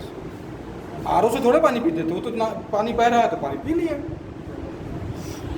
Tribal area मतलब क्या तो मंतु वही ना कि they are completely 100% dependent on natural resources. चिड़िया उड़ रही, मार के खा लिए, पेट भर गया। शिकार करके खा लिए, पानी बह रहा, पानी पी लिए। और देखिए पार्टी बिल्डर बना, फिर ट्रैवल वो जो बेच रहे हैं क्या कहते हैं, लंबे माल बना आदिवासी है, वो तो फर्जी है, क्योंकि कैपिटलिज्म है। उसका मतलब है कि यहाँ सब कुछ बेचना है। ये हमेशा ध्यान रखना। अगर तेल लगाने से बाल बड़े हो जाते, बहुत बड़े उनके सम्मानी है, उनके लड़का के गंजा है, वो तब लगवा लिए तेल बड़ा हो। तो सर अगर वो मतलब सिर्फ जीवन यापन करने के लिए ऐसा करते थे, तो पैसा मतलब जैसे कि अगर किसी को अभी तो पैसा है नहीं, तो सर वो कैसे मतलब सपोर्ट करते थे आर्मी बनाने के लिए? जैसे कि हम हैं, हमारी बात से आप इन्फ्लुएंस हैं, जी, चलो मेरे साथ चलो। मतलब सिर्फ शारीरिक रूप से? हाँ भाई, अभी तो कोई क्या कह सकते हैं कि कोई अर्थव्यवस्था नहीं, कोई बाजार नहीं, कोई धन का फ्लो नहीं है, कोई सिस्टम नहीं है। है तो बार्टर सिस्टम है। अगर व्यापार भी हो रहा है कि हमको जो चाहिए तुम हमसे ले लो और तुमको जो चाहिए वो हमको दे दो, जिसको वस्तु विनिमय कहते हैं। तो वस्तु विनिमय इसमें बहुत कुछ जैसे आधुनिक जो सुविधाएं हैं या आधुनिक जो व्यवस्थाएं हैं वो तो ठीक है, वो तो क्रमिक विकास है। इसीलिए कहते हैं हमारे साहब कि आपको पत्थर तोड़ने से लेकर और आर्टिफिशियल इंटेलिजेंस का इतिहास बताओ। पत्थर, इंसान तो पत्थर ही तोड़ता है। से पत्थर से औजार अब पत्थर तोड़ने से तब आप सबसे जैसे हम लोग हम हिंदू मुसलमान कहा जितना कोई बात करते हैं मेरे ऊपर फर्क ही नहीं पड़ता। हमको पता है पॉलिटिकल है, उसका लाभ क्या है, पॉलिटिकल रूप से लोगों को मोबिलाइज करें। अब आपको सोचना अपने बात हम स्टैंड करें, हम कितना अच्छा जीवन जी सकते हैं, क्या हम भी कार में चल सकते हैं, हम भी ऐसी घर में सो सकते हैं, हमारे पास भी तो रूम होगा। वो तो लग्जरियस लाइफ वहाँ तो बैठ के एसी रूम में बोलती अब मर कौन रहे हैं, क्यों? क्योंकि हमको जानकारी नहीं, हम तो फंसे हुए हैं अल्लाह और उनका जीवन में कुछ कर ही नहीं पाएंगे। अंडरस्टैंड? अभी जब तुम होशियार हो जाओगे, जैसे हम लोग हमारी पत्नी से हमारा मेंटल लेवल दूसरा है, उनका मेंटल लेवल दूसरा। तुम भी कर किसी के पास होगी, किसी की पत्नी करोगे, तुम्हारा मेंटल लेवल ऑलरेडी अप रहेगा, तुम्हारा फैमिली ऑलरेडी आगे चला जाएगा। इसलिए लड़कियों को इसलिए पढ़ाया तुम्हारा दिमाग को खुद दिएगा, जिंदगी को तुम्हारा सोचना ना समझ में। तुमको ये शर्माने के लिए नहीं भेजा गया, तुमको चाट खाने के लिए और समोसा खिलाने के लिए नहीं भेजा गया, तुमको भेजा को लड़कियाँ नहीं पढ़ेगी, तुम बेवकूफ़ है, मिसयूज हो रहा है, इधर उधर घूम रही, वो देखता हूँ मुझे तकलीफ होती है। बेटा इसमें क्या है कि तुम कितना पावर होगा तब तुम्हारा परिवर्तन होगा समाज में, तब तुमको सम्मान मिलेगा। तो जब 622 में इन्होंने ये वापस गए और 630 में ये सब नोट करते रहिएगा, आपका कॉन्सेप्ट क्लियर है। 622 में सर कौन गया था? 630 में ये मक्का से कौन? मदीना गए मोहम्मद साहब गए, क्योंकि इनको इनकी बात नहीं मानी जा रही, इनको समझिए भागना पड़ा मक्का से। यस। कौन लोग थे सर जो मान नहीं रहे थे? जो मूर्ति पूजक थे, मतलब उनका नाम क्या था? मूर्ति पूजा करना थे, डिफरेंट ट्राइब्स थी, कबीले थे, और कबीले मक्का में अपनी मूर्ति पूजा करते थे। जैसे सर अगर पेपर में लिखेंगे सर कुछ नाम, कुछ समुदाय का नाम होगा ना? अब उनसे पूछा जाए मोहम्मद साहब किस कबीले के, तो आप बता सकते हैं कुरैश कबीले, ये कुरैश कबीले के थे। इसके अलावा डिफरेंट ट्राइब्स, मतलब वहाँ के लोगों ने उनकी बात नहीं मानी, मक्का के लोगों ने। अब उन्होंने कहा कि हमको ज्ञान प्राप्त हुआ अल्लाह को, उन्होंने कहा कि आप आखिरी पैगंबर हैं और मैं देवदूत हूँ, एंजल हूँ, मुझे अल्लाह ने भेजा है और आप आखिरी पैगंबर हैं और आपको ज्ञान मिलता है। और जो जो ज्ञान मिलता चला गया इनको, इन्होंने उसको कंपाइल नहीं किया, बस बाकी लिखवा दिया। उसके पहले कितने पैगंबर? कंपाइल तो बाद में हुआ, इनकी डेथ के बाद। इन्होंने उसको नोट कंपाइल में संकलित करना, जैसे ज्ञान बटा हुआ, कहीं उधर ज्ञान है, कहीं उधर ज्ञान है, कहीं उधर ज्ञान। ज्ञान मिलता क्या इनको उपदेश, तो उसको कहीं हड्डी पर लिखवा दे, कहीं पत्ते पर लिखवा दिया, कहीं लिखवा दिया। और उसके बाद जब खलीफाओं का शासन आया तो उन्होंने जो ज्ञान को प्राप्त होता उसी को कंपाइल और संकलित करवा, कंपाइलेशन का मतलब संकलन करवा। ज्ञान तो है, जैसे रिसर्च करते हो, पीएचडी करोगे, पीएचडी का मतलब कोई टॉपिक लिया और ज्ञान सीखना हुआ है 20 मिनट पर, तो उसको एक जगह थीसिस में ले आना विथ रेफरेंस, उसी को कंपाइलेशन बोलते हैं, उसी को संकलित करना कहते हैं। ज्ञान को समझेगा तुम्हारे ऊपर पीएचडी करना, तुम जिस स्कूल में पढ़े थे तुम्हारा रिकॉर्ड होगा ना सब ना, फेल हुई थी, पास हुई थी, हिंदी कितना नंबर पाई थी, तो हम तुम्हारे रिपोर्ट डालेंगे, पता निकाल के लिख देंगे, रिकॉर्ड करना। अब तो CCTV कैमरा लगा, कौन कहाँ गया था, रिकॉर्ड लगा, पूरे लगा, एक एक पूरे कैमरे लगे, पूरे कैमरे में पूरे लगाना शहर है, पूरा हिस्ट्री निकल है। ये मेरा कहने का सेंस है कि वहाँ पर जब उनको कहा कि भाई हमको देवदूत है और हमको भेजा गया, अल्लाह ने भेजा हमको, और तुम आखिरी पैगंबर, इसके बाद कोई पैगंबर नहीं आएगा। ये सब बातें हैं, ये किसी ने अपने आप से देखी तो है नहीं, लिखा है किताब में पैगंबर किससे। और इन्होंने कहा कि मूर्ति पूजा खूब रहे हैं और ईश्वर एक है, ईश्वर के निराकार रूप में आप पूजा कीजिए। देखो बहुत बड़ी बात है, मैं भी इसको मानता हूँ, कभी दास भी मानते थे और मैं भी मानता हूँ, लेकिन हमको अब जो पूजक हैं उनको आप गाली भी नहीं दे सकते, उनकी आस्था है, आपको कोई राइट नहीं है कि जो मूर्ति पूजा कर रहा है उसको आप कह दीजिए मूर्ति को महमूद गद्दी बन जाए, मूर्ति भंजक बन जाए, क्यों भाई? उसकी आस्था है, घर हमसे करने दो, तुमको जहाँ पे आस्था तुम्हारी तुम करो, ये है। लेकिन इस्लाम में क्या हुआ, कि अब उनको जो लगा कि यही सही है तो फिर पूरा विश्व को मेरा। अब विश्व में देखिए अभी कहाँ तक फैलते हैं, बहुत अच्छा। इस्लाम के सिद्धांत बहुत अच्छे थे, नोट कीजिए कि ईश्वर एक है, ईश्वर निराकार है और मनुष्य सब बराबर है। ठीक है,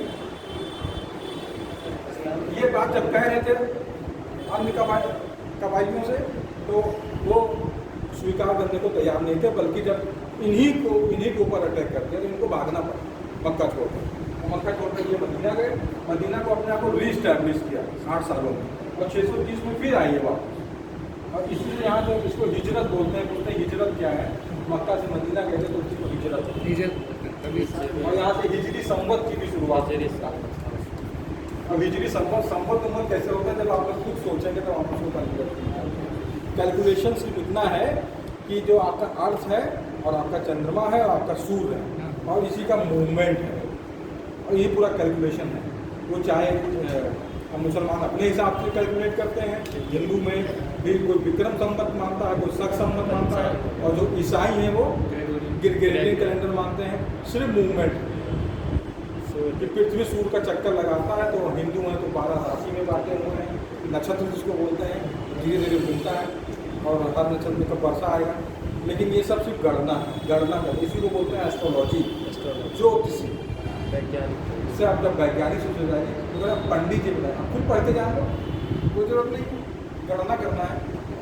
अब आपको पता है कि ये जब सूर्य पृथ्वी से दूर हो जाएगा, पृथ्वी जब सूर्य से दूर हो जाएगी ठंडा पड़ जाएगा, ठंडा पड़ेगा, हम इसमें दूर आ गए, फिर नजदीक पहुँचे, फिर गर्मी आ जाएगी।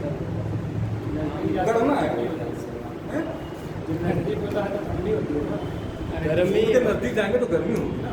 ऐसे जब झुका हुआ है पृथ्वी तो नजदीक जाते हैं तो ये वाला हिस्सा भारत वाला इस तरफ हो जाता है ना, बोला नजदीक आता है ठंडी होती है, और जब दूर जाता है तो भारत वाला हिस्सा इस तरफ झुक जाता है सूर्य की तरफ। सूर्य का उत्तरायण दक्षिणायन से सीधे हाँ, सूर्य का उत्तरायण और दक्षिणायन से मतलब, तो इस समय किधर है, दक्षिणायन है ना, इस तरफ डूब जाता है, दक्षिणायन नजदीक आ रहा है। अरे दक्षिणायन उत्तरायण की बात कर रहे हैं, वो गलत। मतलब है हाँ डिस्टेंस, तुम भी वो तो हमारे साथ, वो तो दिन रात के लिए तुम है, सूर्य का जिस पे प्रकाश पड़ा हुआ दिन है, उसके पीछे का रात होगा, ये है। और सूर्य उस पर तुम लोग पढ़ते हो तो वो वाले मतलब ओवल शेप में, अंडा का ओवल शेप, तो कहने का मतलब है कि वो एस्ट्रोलॉजी है, और सभी धर्मों के अपने धर्म के अपने अपने मान्यता है, उस हिसाब से वो गणना करते हैं और उसी हिसाब से उनके त्यौहार हैं कि सूर्य यहाँ पहुँचे, पृथ्वी यहाँ पहुँची तो दिवाली मनाया जाएगा, पृथ्वी यहाँ पहुँचेगी तो रक्षाबंधन मनाया जाएगा, पृथ्वी यहाँ पहुँचेगी तो ये मनाया जाएगा, ये मनाया जाएगा, ईद मनाया जाएगा, ईद उल अजहा मनाया जाएगा, सब इसी पर। अभी भी जब पैदा हो तो इस नक्षत्र में पैदा हुआ, लिख दिया गया एक नक्षत्र में पैदा हुआ, तो अब फिर अगले बार वो नक्षत्र में पहुँचा बर्थडे मना लिया, फिर अगले नक्षत्र में पहुँचा फिर एक साल बाद बर्थडे मना लिया, है ना, सिर्फ गणना है। इसलिए बहुत चक्कर में पड़ेगी आपस में पहने पर बहुत बड़ा होगा ना। आप जानिए वो एस्ट्रोलॉजी है, आपकी एस्ट्रोलॉजी की डिग्री मिलती है, आप चले जाइए बेचू में इलाहाबाद से, आप फार्म भरिए, बीए करिए, बीए के बाद एस्ट्रोलॉजी का फॉर्म, ज्योतिषाचार्य का फॉर्म भर दीजिए, आप लेके चले आइए, दुकान खोल लीजिए, बैठ जाइए, और कहते जी हमसे आइए अपना राजपल जाइए, बताइए किसी का कोई आप कोई भी डिग्री मिलती है, गणना करना सीखना है, गणना करना सीखना। तो ये अब फिर देखिए अब इसको जानिए कि यहाँ से ही समझे भगा दिए, जीत नहीं पाए, और फिर अपने आप को जब इन्होंने पावरफुल बनाया तब फिर इन्होंने आक्रमण किया, और आक्रमण करने के बाद इन्होंने उन्हीं कबायलियों को जो इनकी बात को नहीं मानते थे उनको मारा इन्होंने, क्या कुछ मान गए कुछ भाग गए, और मारने के बाद स्थापित किया इस्लाम को मोहम्मद साहब उसी मक्का में, और उनके फॉलोवर्स की संख्या बढ़ती गई, लेकिन 632 में इनकी डेथ हो गई। और जब 632 में इनकी डेथ हुई मोहम्मद साहब की, तो ये हुआ कि इनका उत्तराधिकारी कौन था। आप लोग सब सुनते खलीफा, खलीफा शब्द अरबी का शब्द है, आपसे पूछ ले खलीफा किस भाषा का, उर्दू, फारसी, अरबी और एक और कोई ऑप्शन है संस्कृत, और हमने कहा टिकला, तो खलीफा शब्द जो है वो अरबी भाषा का शब्द है, खलीफा।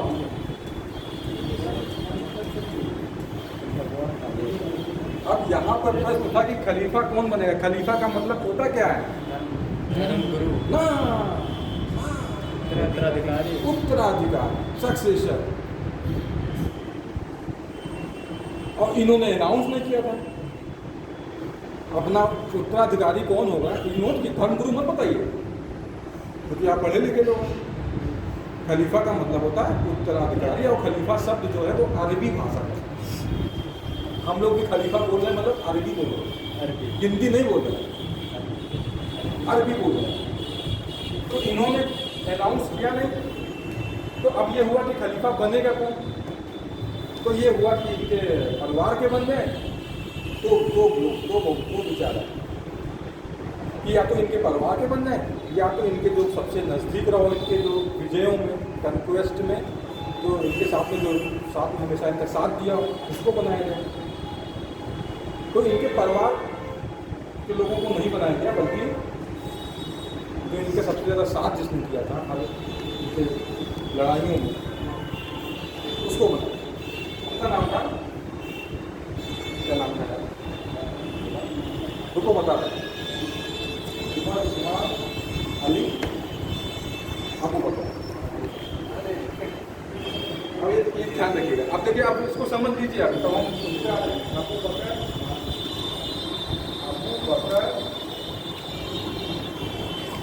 उस्मान, उमर और 500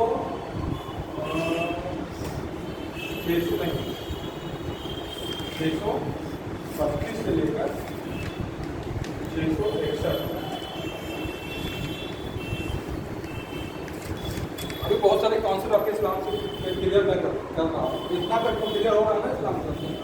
चलिए, मोहम्मद साहब को भी इस्लाम स्थापित करने के लिए बहुत से लोगों से लड़ना पड़ा, और उसके बाद वो इस्लाम को स्थापित कर पाए। अब इसको जो उपदेश मिला था, उन उपदेशों को उन्होंने कंपाइल तो नहीं किया था, लेकिन वो लिखवा रखा डिफरेंट जगहों पर। जैसे मैंने बताया, हड्डियों पर लिखवा रखा था, और पत्तों पर लिखवा रखा था। अपने यहाँ भी बहुत सी बात में कंपाइल हुआ है, चलो हमारे यहाँ भी लिखा है। तो अब ये क्यों थे, ये इनके थे ससुर, इनकी बेटी से एक ही नाम है ये, एक ही नाम है ना ये। अबू बकर एक नाम है, अबू बकर। 4 खलीफा हुए हैं, 4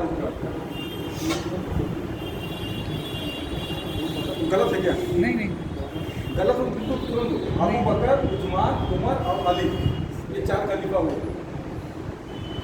तो ये हुआ कि इनके घर का कोई हो, तो कहा कि नहीं, घर का नहीं होगा।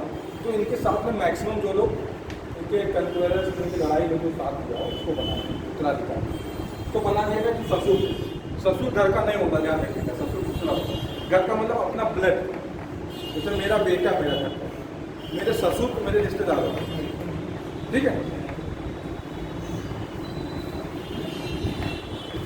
तो अबू बकर, उस्मान और उमर और अली, ये तो चलता रहा। सबसे ज़्यादा आपसे प्रश्न पूछा जाएगा कि सबसे ज़्यादा इस्लाम का जो विस्तार है वो किस खलीफा के अंतर्गत है, तो आप बताएंगे कौन। अभी जो इजराइल फिलिस्तीन का जो विवाद चल रहा है ना, वहाँ पर एक डोम ऑफ रॉक बना हुआ है, रॉक ऑफ डोम कहते हैं उसको।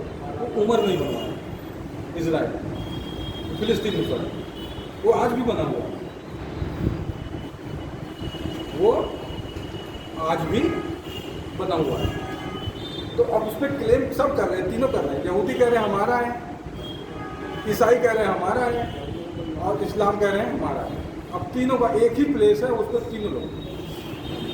जैसे आप भारत में देखते हैं ना, कि बनारस में जो मंदिर था काशी विश्वनाथ, बगल में मस्जिद बना दिया उन्होंने।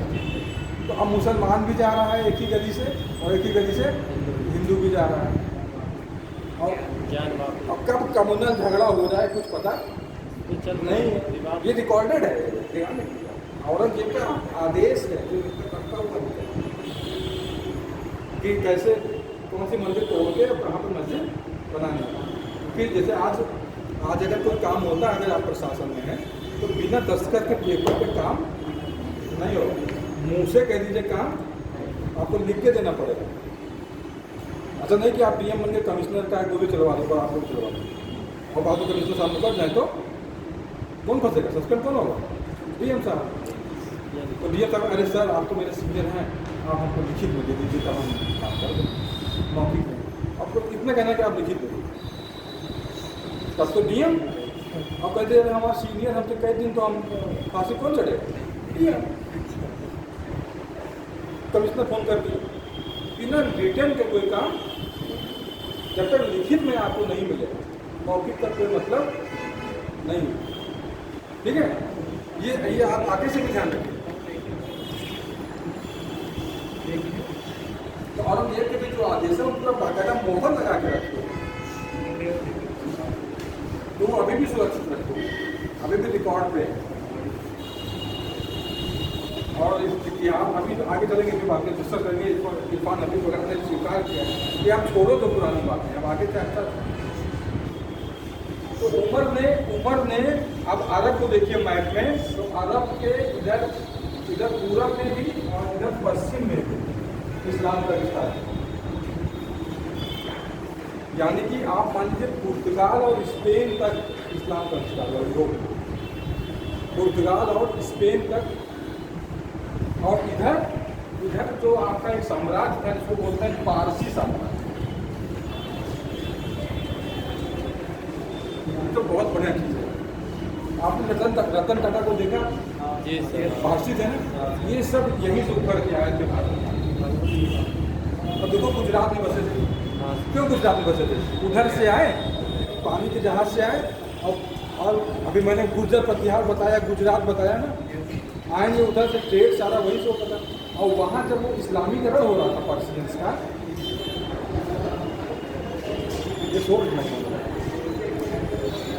उनको बैठा दीजिए बुला के, ट्रेन निकल रही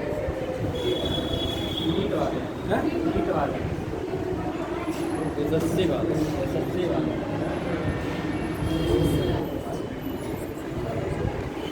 ज़्यादा देर हो गई क्या? कितने बजे? हाँ सर, टाइम हो गया है? हाँ। लेकिन 2 मिनट रुको, खत्म करते हैं, आधा घंटा में कुछ तो खत्म करें। एक बार बोल पढ़ने मजा आ रहा, सीख रहे हो नया, कुछ नया सीख रहे हैं। तो ये जो अब यहाँ पे जो ध्यान रखना है, ये पारसी थे, अब पारसी का इस्लामीकरण हो गया। नहीं, पूरा पारसी जो ईरान देख रहे हैं आप, ईरान के लोग सूर्य की पूजा करते थे, अग्नि की पूजा करते थे, और इन्हीं ईरानियों का जो क्या हो गया इस्लामीकरण। और इस्लामीकरण हुआ तो इन्होंने अपनी लैंग्वेज में ट्रांसलेशन किया कुरान वहाँ पे लिखी गई थी अरबी में, और इन्होंने जिसमें लिखी ट्रांसलेशन फारसी। भारत में जो मुगल सरकार था, मुगल था और सल्तनत था, राष्ट्रीय भाषा क्या थी? अरबी थी, फारसी। तो भारत में जो इस्लाम डेवलप हुआ वो अरबी कल्चर नहीं डेवलप हुआ, वो फारसी। इसीलिए वहाँ शराब पीते थे, जितने सल्तनत शासक थे या मुगल शासक थे शराब क्यों पीते थे? क्योंकि वो पर्शियन से इन्फ्लुएंस थे, नाट्य अरेबिक कल्चर। और औरंगजेब जो था वो अरेबिक कल्चर से इन्फ्लुएंस था, वो इसको अकॉर्डिंग भारत को खत्म हो गया। भारत में जो इस्लाम का डेवलपमेंट हुआ वो किस कल्चर में? यहाँ पे आए और यहाँ से आए यहाँ पर इंडिया, तो पारसी तो भागे। तो अरब ने कहते हैं इस्लाम ने ईरान को जीत लिया, लेकिन ईरान ने इस्लाम को जीता। यानी कि ईरान ने इस्लाम, जैसे अरब का जो इस्लाम था वो बिल्कुल सादा था, और जो ईरान का इस्लाम जो इस्लामीकरण हुआ वो कलरफुल हुआ। जैसे अरब के लोगों को देखो, तो खैर एक क्वेश्चन पूछें, मिस यूनिवर्स 2024 कौन बना? कहाँ, किस देश की लड़की? सऊदी अरब। वो सऊदी अरब जहाँ पर्दा प्रथा की बात होती थी, महिला को आप देख ही नहीं सकते, इतना कवर कर दिया था, आंखों को भी बंद कर दिया। और मिस यूनिवर्स का कॉन्टेस्ट कैसे जीत सकता है? कितने कंपटीशन होते हैं, पूरे बॉडी को दिखाना पड़ता है लड़की को, तो चाहे ऐश्वर्या राय बनी हो, चाहे सुष्मिता सेन बनी हो, तो रैंक वॉक होता है, बोलने का, चलने का, सब कुछ चेक किया जाता है। और मिस यूनिवर्स क्यों बनाया गया? आप सोच सकते हैं कि सऊदी अरब की लड़की मिस यूनिवर्स होगी। इसके मतलब कहना कि गवर्नमेंट के विचार, वहाँ की सरकार के विचार या राष्ट्र जो भी हो, सब कुछ परिवर्तित। मोहम्मद साहब वाला सऊदी अरब अब नहीं रहा। नहीं रहा। सिर्फ ये क्वेश्चन, सिर्फ कितना बड़ा, इसके पीछे कितना बड़ा आपको लिखना अंडरस्टैंडिंग चाहिए कि सऊदी अरब की लड़की मिस यूनिवर्स, और कितना ज़बरदस्त अंडरस्टैंडिंग है, तब समझ पाएंगे कि आखिर क्यों बनी। जिस देश में लड़की को लपेट के रखा जाता है कि जो आँख भी खुले, और वही ईरान, आज ईरान क्या कह रहा है? लड़की की कह रहा है कि 9 साल की शादी करा है, लड़की की कह रहा है कि अरे बाल खुले नहीं होने चाहिए। अभी लड़की बाल खोल के बाल काट लो, घंटे गोली मार दी। तो अब देखिए, अब इस्लाम का विस्तार हुआ तो इनको कन्वर्ट कर सकते। तो देखिए अब आपको डिफरेंस पता चल गया। डिफरेंस क्या पता चला आपको? डिफरेंस ये पता चला कि जो अरब का इस्लाम है वो सादा है, और जो यहाँ का इस्लाम है वो कलरफुल है। और यही इस्लाम जब यहाँ दुनिया में आएगा तो इसी ईरानियन शासनिक कल्चर कहते हैं, वही कल्चर जो भारत के मुसलमान होंगे उनको वही कल्चर है। क्योंकि अब इसके बाद ऊपर का जो एरिया आपने, इसको बोलते हैं टर्क्स, तुर्की टर्क्स, और इन्हीं टर्क्स ने भारत को पराजित किया। और टर्क्स तो कौन थे? टर्क्स जो थे वो एक ट्राइब थे, इनका कोई रिलीजन नहीं था। तो टर्क्स क्या करते थे कि ये इनको भी लूटते थे, इनको भी लूटते थे, और लूट के भाग जाते थे, क्योंकि फुर्तीले थे। अभी तुमने एक आदिवासी भाई बहन है, वो रील बनाते हैं और उसकी बॉडी देखो तो काला काला सा है। ये तो कपिल शर्मा में भी आया था, इतना लंबा गजब की बॉडी चमक रही, बहन उसकी बिल्कुल काली है लेकिन साइन मार। यहाँ के नहीं है, यहाँ के नहीं। वो दोनों इंडिया के हैं। इंडिया में क्या समझ लो, अभी अंडमान निकोबार चले जाओ, ट्राइब को देख लो, अभी भी नंगे है। इंडिया में भी बहुत ट्राइबल एरिया है, और आप लोग भूगोल पढ़ते हो, आप लोग जानते हो। नागालैंड वगैरह, नागालैंड वो तो ट्राइबल को बदल गया, वो सब क्रिश्चियन हो गए। अभी तुम दिल्ली चले जाओ, सब तुमको नागालैंड की बढ़िया अंग्रेजी बोलती हुई लड़कियाँ मिलेंगी, ईसाई बना दिए गए जब अंग्रेज आए। और वो नागालैंड की लड़कियाँ मिनी स्कर्ट और बिल्कुल स्मार्ट को बोलते हैं, बहुत अच्छे अच्छे, लेकिन उनको ईसाई बनाया गया तो उनकी इंग्लिश अच्छी हो गई स्पीकिंग। दिल्ली से वो पूरे भारत में पढ़े, जितने इंग्लिश मीडियम स्कूल खुले हुए हैं हर जगह, दो जाके वहाँ इंग्लिश पढ़ा। तो हम लोग तो इस तरह से देखते हैं ना समाज को, रीड करते हैं कि आखिर चेंज कहाँ से। अब वो दोनों ट्राइबल खूब पैसा कमाए, रीड बना के तो वो ट्राइबल बड़े स्मार्ट होते हैं, लंबे चौड़े, और ये उनके पास मध्य एशिया का मैदान था तो उसमें घोड़े थे, दौड़ के आते थे, अपना बढ़िया धनुष दिए, हमला किए, अचानक से हमला किए, लूटे और चले गए। तो बहुत परेशान रहती थी। इन लोगों ने इनको नौकरी पर रखा हुआ, कुछ लोगों अपने यहाँ नौकरी पर रखी। तो अब 2 ग्रुप हो गए, एक तो नौकरी वाले या एक बिना नौकरी वाले। फिर जो उन्हीं को अपने यहाँ नौकरी रखा, उन्हीं लोग को धीरे धीरे उन्होंने कन्वर्ट करना इस्लाम में, और वही तुर्क इस्लाम धर्म में आ गया। और इस्लाम धर्म में आकर तो यहीं के लोगों को फिर जब जो यहाँ इस्लाम में कन्वर्ट होते हैं उनको हरा के उन्होंने यहीं पर एक रजनी में एक बात, इसको बोलते हैं यामिनी दौला, यामिनी वंश, यामिनी वंश। और इसका संस्थापक जो था उसका नाम था अलग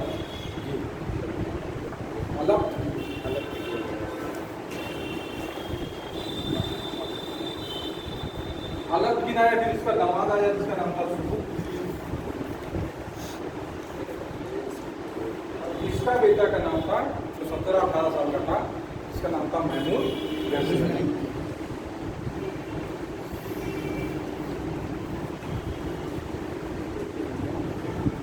थोड़ा सा सीधा सुननी बताते हैं, बस खत्म करते हैं। हम कल आपको एक से पढ़ाएंगे महमूद गजनवी का भारत को।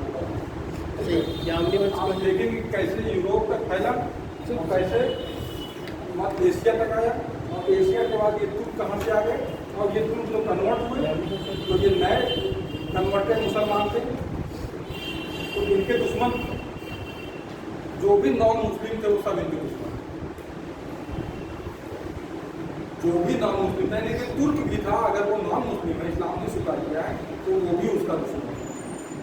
तो अब सब इस्लाम में आ गए। ठीक है, तो अपने आप को एक तो हो गया धर्म का प्रचार और दूसरा हो गया लूट। इसलिए देखिए गजनवी के जो आक्रमण होंगे वो आक्रमण मंदिरों पर होंगे, मंदिर ही उसमें केंद्र थे, धन और दौलत। ठीक है, शिया सुन्नी कैसे यहाँ पर जैसे विवाद हुआ था कि मोहम्मद साहब मर के बिना उत्तराधिकारी को दीजिए, तो समझ गया था मामला कि कोई वो मांग रहे हैं कि या तो घर का हो और या तो फिर कोई उनका बहुत नज़दीक का कोई हो तो उनके मदद करो, हमेशा साथ में। तो उनको बनाया, ये भी ससुर थे, ये भी ससुर थे, दोनों ससुर थे, साथ में अफगानी ने उमर ने लोग बढ़ाया है, उसके बाद उमर बने, फिर अली बने। अब अली के बाद हुआ कि कौन बने? अली भी रिश्तेदार ही थे। अली मोहम्मद साहब की जो बेटी थी फातिमा, 19 में इनका विवाह हुआ था और उनके 2 बच्चे हुए थे, एक का नाम था हसन और एक का नाम था हुसैन।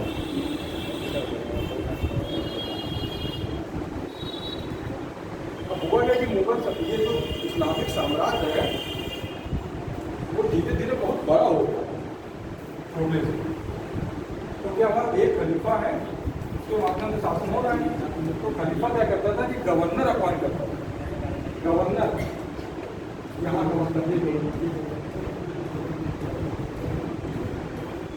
और ये सारे गवर्नर जो होते थे इसके अधीन होते थे। लेकिन साम्राज्य जब बड़ा हो गया, साम्राज्य बड़ा हो गया तो ये हुआ, ये स्वतंत्र रूप करना, स्वतंत्र रूप से उपभोग करना है। और 2 चीज़ें यहाँ पर आएंगी, एक को बोलते हैं 2 पदवी, एक थी सुल्तान और दूसरा हो गया अमीर। जैसे अफगानिस्तान में सुनेंगे तो वहाँ का किंग जो था उसको अमीर बोलते हैं, लेकिन भारत में जितने थे उनको सुल्तान बोलते हैं।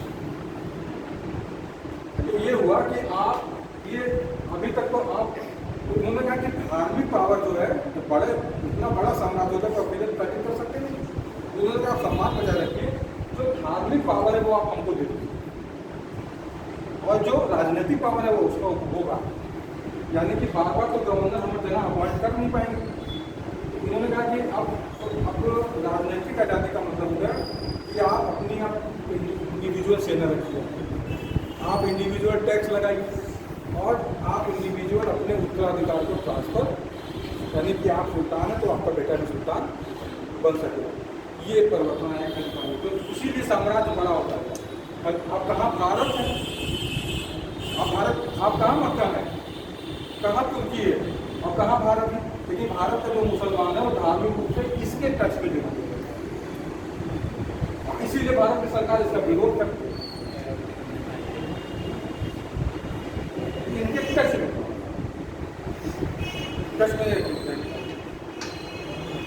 मतलब में इसीलिए उन्होंने किताब लिखी ब्रिटिश सावरकर ने, हिंदू। उन्होंने लिखा जो भारत में पैदा हुआ है और जिनकी पूर्ण भूमि और जिनकी मातृभूमि दोनों भारत में वो हिंदू, और उसी को भारत में रहने का राइट 1924 में लिखा है, जिसकी मातृभूमि और जिसकी पूर्ण भूमि दोनों भारत में, वो भारत मातृभूमि में हम भारत पैदा हुए, हमारी पूर्व में नाम है देवस्थल, दोनों जिसके भारत में वो भारत है, इसलिए उन्होंने लिखा। तो ये कहते हैं पैदा यहाँ पर हुए हैं, लेकिन हमारी जो है वो पूर्ण भूमि है वो क्या मतलब है। अभी तक जो बात है कांग्रेस की सरकार है तो दबा रहा, इनकी सरकार है क्योंकि इनकी विचारधारा वही है तो उसी को लागू करेंगे, इसी को मानो अपना, बाकी कोई देश तुम्हारा और नहीं। लेकिन अगर वहाँ से जोड़ते हैं तब कहते हैं सांप्रदायिक वहाँ पे करना है। तो सुल्तान का मतलब हो गया, सुल्तान आप होंगे राजनीतिक रूप से स्वतंत्र होंगे और आपकी स्वतंत्रता को, वैधता कौन प्रदान करेगा, खलीफा। इसीलिए इल्तुतमिश ने खलीफा से प्रमाण पत्र दिया, इसने बंगाल के सुल्तान ने खलीफा से प्रमाण पत्र दिया, इसीलिए आगे चलकर फिरोज तुगलक भी खलीफा से प्रमाण पत्र देगा, मोहम्मद बिन तुगलक भी खलीफा से प्रमाण पत्र देगा कि जो जनता है वो हमको लीडर समझे कि हम कर्म के अनुसार करें। ठीक है, तो ये चीज़ है। अब सुल्तान का मतलब होगा कि सुल्तान को राजनीतिक रूप से स्वतंत्र होगा, लेकिन उसको उसको मान्यता कौन देगा? खलीफा। ठीक है। अब फिर आगे चलकर एक शब्द और आएगा, बादशाह। अब बादशाह और सुल्तान में क्या अंतर है? इंटरव्यू में पूछा गया था, बताइए सुल्तान और बादशाह में क्या अंतर है? सर जो बाबर के बाद जो आए थे जो भी हैं वो सब बादशाह कहलाए हैं, और बाबर के पहले के जितने भी हैं वो सारे सुल्तान कहलाए। हाँ, अंतर क्या है? सर मेरे ख्याल से एक सर तुर्की है, कोई बता पाएगा? हाँ बताओ। Yes, is right. खड़े होते हो, कारण समझ खाना खाएंगे। बहुत अच्छा। क्या नाम होता है? जो खलीफा से प्रमाण पत्र ले गया वो सुल्तान होगा, और बादशाह मतलब इसको बादशाह भी कहते हैं। जो बिल्कुल स्वतंत्र होगा, जो खलीफा को स्वीकार खलीफा माने किया, वो कौन है? बादशाह। तो इसलिए सल्तनत पीरियड अलग है, क्योंकि वो खलीफा के अधीन है, उनको प्रमाण पत्र की आवश्यकता है। और इसीलिए और जो मुगल हैं उनको प्रमाण पत्र की आवश्यकता नहीं है, इसीलिए वो मौका भी नहीं है। अब तो ये धर्म कहाँ आया? अब क्या आया? पॉलिटिक्स, कि हमको जहाँ से लाभ होगा हम वो काम करें। और इस्लाम का तो है कि आपको शराब और शबाब दोनों से दूर रहना चाहिए, और सब शराब सब तो कौन सा इम्पैक्ट था? ईरान का इम्पैक्ट। इसको पढ़ने से पहले आपको डिफरेंट आपको वैरायटी जब सिया सुननी बताते हैं, तो हाँ, तो अली की जनता अली की डेथ नहीं हुई। जैसे हिंदू में डिफरेंट टाइप के लोग हैं, कोई ईश्वर की पूजा करता है, कोई ईश्वर को नहीं मानता है, कोई साकार रूप में पूजा करता है, कोई निराकार रूप में पूजा करता है। डिफरेंट टाइप के लोग, कोई भगवान को मानता ही नहीं। अच्छा, मुसलमान में भी कई तरह के लोग, एक तरह के लोग नहीं है, ये जानना चाहिए। तो एक गवर्नर था, उसका नाम था मुआविया। तो मुआविया कहता था कि अब अली के बाद हम बने खलीफा। और तो दो ग्रुप, एक चाहता था कि अली के तो बेटा हसन, यानी कि मोहम्मद साहब के वंशज में ही रहे। मोहम्मद साहब की बेटी थी फातिमा, उसकी शादी हुई थी अली से, और अली के दो बच्चे हुए थे हसन और हुसैन। तो एक वर्ग चाहता था कि हसन ही नेक्स्ट उत्तराधिकारी, और एक वर्ग जो चाहता था मुआविया को, जो गवर्नर था सीरिया का, वो चाहता था कि हम बने।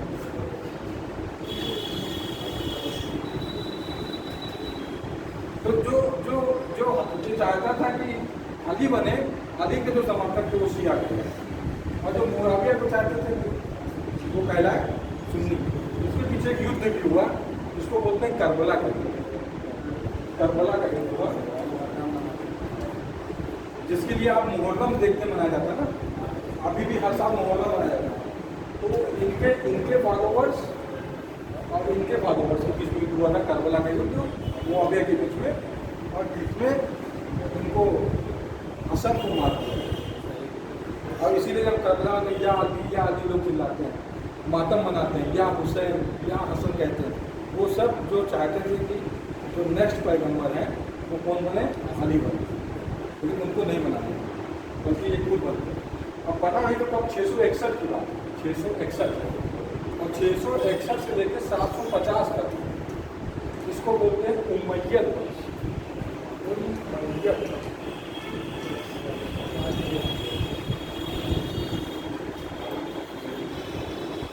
मुआविया तो शासन किया ही। मुआविया की जब डेथ होने वाली थी तो उसने अपने बेटे यजीद को बनाया अपना उत्तराधिकारी। अपने बेटे यजीद को जब बनाया, मुआविया ने अपने बेटे यजीद को बनाया अपना उत्तराधिकारी। तो और समस्या होगी कि अब तो ये वंशावली चलने लगेगी। अब जैसे किस्सा किया मोहम्मद साहब को, अभी बड़ा विवाद है। अभी जो देख रहे हो झगड़ा हुआ है, अंग्रेजों ने बड़ा फायदा उठाया। जो अरब के लोग थे और जो तुर्की के लोग हैं, इनको आपस में लड़ा दिया। इसलिए तो अरब के लोग अमेरिका से और वेस्ट पश्चिम वालों से मिले हुए हैं। अरब वाले कहते हैं हम मोहम्मद साहब के लोग हैं, तुर्की तो कन्वर्टर है, तुर्की कहते हैं हम हैं इनके असली। तो अरब वाले चले गए तो अरब की लड़की जीती है मिस वर्ल्ड, और उनकी जो इकोनॉमी को लागू कर दिया।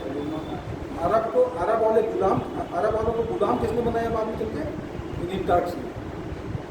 और जब प्रथम विश्व युद्ध हुआ तो खिलाफत आंदोलन पढ़ते हो, उसमें उन्होंने यही कहा था कि तुमको हम तुर्की से आज़ादी दिला देंगे और तुम्हारा अलग देश बना देंगे।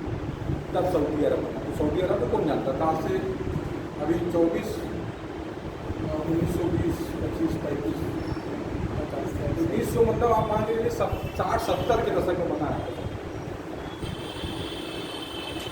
उससे पहले नहीं था।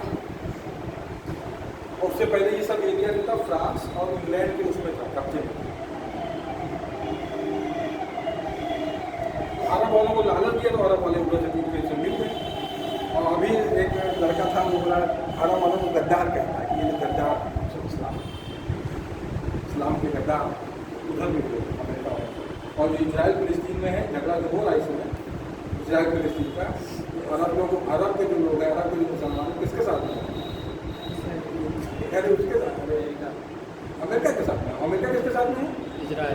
इजराइल के साथ में। इसीलिए झगड़ा बवाल मचा। देखो होता क्या। तभी सर को कोई प्रतिक्रिया यूएई से नहीं आता। सऊदी अरब यूएई सब मिले हुए उधर ना, वो कोई प्रतिक्रिया नहीं देते। ईरान देखिए देता है प्रतिक्रिया, लेकिन वो नहीं देता। इसमें किसी दिन और कुछ और भी कुछ संधियाँ हुई हैं, वो सब अभी लेटर हमने पढ़ा था, कभी किसी को बताएंगे। तो ये सिया सुन्नी समझ में है ना, ये दोनों अलग हो। तो ये जो चला 750 में एक और क्रांति है। इसको भी नोट, इसको लिखिएगा। आप लिखिए, आपको क्या लिखना है? आपको एक दो और लास्ट में कंक्लूड करो। आपको लिखना है, आपको लिखना ये है कि मृत्यु कब हुई? 632 से। और 632 से 661। ये तो चला 661। ये तो मोहम्मद साहब का चला था। फिर 661 में आ गए मुआविया। अब मुआविया के इन्होंने अपने बच्चे को रिक्रूट कर दिया उत्तराधिकारी यजीद को। ये चला 750। अब 750 में फिर एक क्रांति हुई। मोहम्मद साहब के चचा थे अबू तालिब, उनके लड़के थे अब्बास का। तो अब्बास ने इस उमैयद वंश को खत्म करके अब्बासी क्रांति, इन्होंने अपनी राजधानी बनाई थी दमिश्क। और यहाँ शासन होता मक्का से।